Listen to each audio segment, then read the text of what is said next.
Je voudrais donner le mot de la fin à Mimoum Dgissi, qui a une petite cinquantaine d'années. Bonsoir monsieur, 49 ans précisément.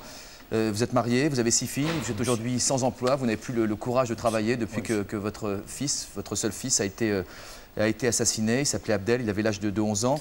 Vous non plus, bien sûr, vous ne pardonnez pas cet acte. Non, je ne pardonnerai jamais au nom des humains, au nom de la société, au nom que citoyens responsables. Je ne pardonnerai jamais monsieur Jean-Luc Delarue. Comment vous avez réussi quand même à vous débarrasser de ce sentiment de vengeance qu'a monsieur Morel ou qu'ont beaucoup de parents dans lequel je fais partie, grâce à cette association qui est présente aujourd'hui, Madame Boulet, Monsieur Boulet, Madame Gourde, les associations qui ont été fondées en France, louange à Dieu, merci beaucoup, il faut des associations comme ça pour qu'aujourd'hui la vie continue des parents, des victimes comme nous, parce que notre titre porte « Nous sommes condamnés à vivre ». Quelqu'un qui a perdu sa chair, il n'y en a pas plus horrible, il n'y en a pas pire. Il y en a, au monde, je ne vois pas d'autre chose que perdre sa propre chair, son enfant, le plus aimé. Et je ne trouve pas de réponse. Et je crois, à mon sens, tant que religieux, je suis un religieux pratiquant, et les religions sont les mêmes, disent la même chose, c'est la vérité. Je crois, comment s'appelle, le monsieur qui a parlé tout à l'heure, dans lequel j'ai oublié son nom, et qui a parlé du pardon, je crois, au nom de la religion. Vous savez bien qu'en français, on dit un proverbe, comment s'appelle, œil pour œil et dent pour dent. Ce qui veut dire, si on pardonne cet assassin, on est responsable, je vous le jure, on est responsable de la société parce qu'on le libère demain, il va assassiner d'autres. Et là, messieurs, je vous le jure, si nous, les assassins, si nous qui serons les assassins, si nos enfants ont été assassinés aujourd'hui parce que la société a gardé le silence. Il y avait des enfants qui ont été violés et qui ont gardé le silence.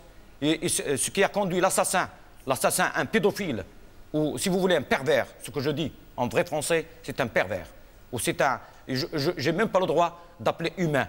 Parce que quelqu'un qui assassine un enfant innocent ou une femme innocente qui viole un enfant, qui viole une femme, pour moi, ce n'est pas un humain, c'est un bourreau.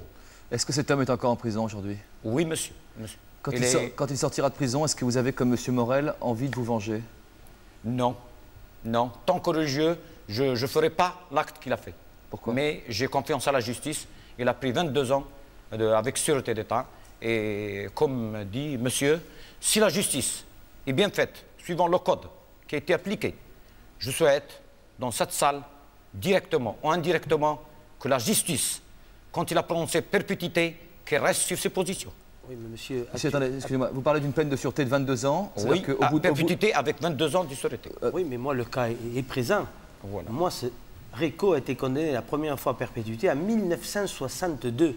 Nous sommes en 1995. Ça fait 2 fois qu'il a été condamné à perpétuité et on en est aujourd'hui à redemander une demande de mise en liberté. Monsieur Morel, ce n'est pas une peine de 22 ans. Ça, on l'a compris. Mais c'est pas pareil. Donc, pas pareil. Un jour, vous serez confronté au même problème que le mien. Monsieur Dgissi, les peines de sûreté existaient au moment où cet homme a été condamné à perpétuité, contrairement à ce qu'a connu monsieur Morel durant le procès de monsieur Réco, l'assassin de sa femme. Est-ce que vous, au bout de 22 ans, vous estimerez qu'il a payé vis-à-vis de la société, ou est-ce que vous aurez envie de... Il n'a jamais payé. Au nom de l'humanité, il n'a jamais payé. Est-ce que vous le courrez après? Est-ce que vous aurez envie de lui parler? Est-ce que vous aurez envie de faire plus? Non, je ne parlerai jamais au nom d'humain, parce que c'est un bourreau qui a fait, je peux vous le faire savoir au nom de toute la France, et qui m'entendent aujourd'hui, tous les gens. Il a commis 8 viols, 34 attentats à la pudeur. Il a violé quelqu'un qui était au cours du procès, Madame Boulet l'a vu, que je ne dirai pas son nom. Aujourd'hui, il a 34 ans. Il a 2 enfants qui s'est présenté devant la justice comme témoin capital. Il l'avait violé, il le cherchait depuis 14 ans. Et c'est pas un humain, c'est un bourreau. Et lui, le viol pour lui... Monsieur Dgissi, pourquoi est-ce que vous avez souhaité venir témoigner dans notre émission aujourd'hui? Je crois, si je souhaitais venir témoigner dans cette émission, parce que, premièrement, je me sens responsable dans cette société. Depuis que mon enfant a été assassiné, je crois chaque citoyen a le droit d'exprimer ce qu'il pense et d'exprimer totalement sa souffrance au nom de tous les Français et au nom de tous les gens qui sont présents ici, dans cette salle ou ailleurs. Le message que j'ai à confier et à vous adresser ce soir, au nom de la société, au nom des humains, au nom des associations qui existent en France, au nom de mon association, au nom de tous les humains et de tous les êtres, et au nom des associations humaines, humanitaires. Le message que j'adresse est le suivant. On n'a pas droit au silence. On n'a pas droit au silence quand on voit un assassin qui circule ou qui circule librement. On n'a pas droit de garder le silence. Et le message que j'adresse aujourd'hui, du fond du cœur, n'oubliez pas que toutes les familles qui ont perdu leurs enfants ou leurs femmes, ou, enfin leurs chers, n'oubliez pas qu'ils sont condamnés à vivre. Notre titre, nous sommes condamnés à vivre. Et il faut que la société pense et pense énormément à l'avenir de vos enfants, nos enfants, leurs enfants. Nous sommes tous concernés. Il faut qu'ils pensent que ça cesse. L'humain, parce qu'on dit sur toutes les religions, Hawa et Adam. L'homme est fait pour la femme et la femme est faite pour l'homme. Pourquoi dans ce monde que l'homme se transforme en femme, où c'est inadmissible qu'un enfant de 11 ans doit subir des actes sexuels ou des abus sexuels, c'est inadmissible. Je ne me sens pas qu'on est des humains, je ne sais pas ce qu'on est. Et je ne sais pas ce qui nous réserve l'avenir au nom de tous les enfants. Que personne ne parle des enfants, de nos enfants, de vos enfants qui n'ont plus la liberté d'aller jouer ou d'aller faire ce qu'ils veulent. Aujourd'hui, les gens, à chaque fois, chaque famille dit à son enfant, non, il ne faut pas sortir, il a toujours peur. Et tous on a peur. Pourquoi? Parce qu'il y a des équilibrés qui circulent librement et que la justice, comme il dit le monsieur, il les incarcère, il les libère après. C'est inadmissible.